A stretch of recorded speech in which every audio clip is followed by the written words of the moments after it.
ముఖ్యమంత్రి చంద్రబాబు నాయుడు ప్రజల కోసం ఉచిత ఇసుక విధానాన్ని ప్రవేశపెట్టినప్పటికీ కమలాపురం మండలంలో అది ప్రజలకు మేలు చేయకముందే అక్రమ ఇసుక మాఫియాకు పెద్ద వనరుగా మారిపోయింది. ఇసుక దందాలో ఇప్పటికే పేరు పొందిన కొన్ని ముఠాలు అధికారుల అండదండలతో మరింత బలపడుతున్నాయి. ప్రజలకు లబ్ధి చేకూర్చాల్సిన ఉచిత ఇసుక విధానం కొన్ని అధికారుల స్వలాభం కోసం వికృతమవుతుంది. పోలీస్ శాఖ, రెవెన్యూ శాఖ, R&B శాఖ అధికారులు కర్తవ్యాల పరిరక్షణ బదులుగా అక్రమ ఇసుక దందాకు అండగా నిలుస్తున్నారని స్థానికులు ఆరోపిస్తున్నారు. సమాచారం ప్రకారం 5 లక్షల నుంచి 15 లక్షల వరకు లంచాలు తీసుకొని అక్రమ రవాణా సాగడానికి వీలు కల్పిస్తున్నట్లు తెలుస్తుంది.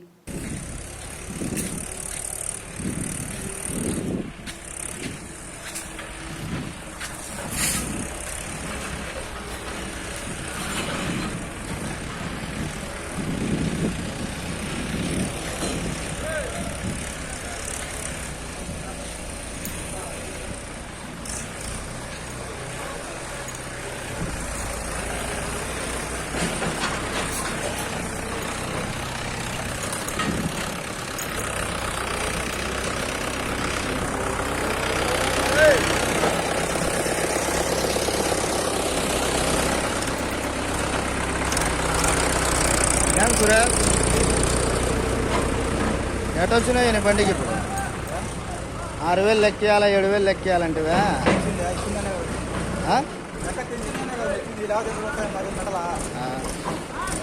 అవు ఫోన్ చేసి వచ్చేదానికి ఏం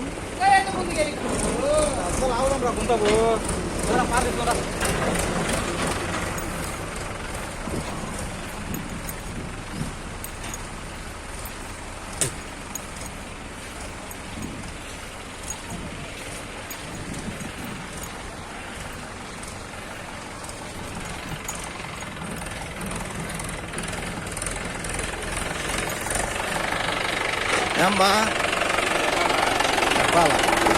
ఇదేవిడిది బండి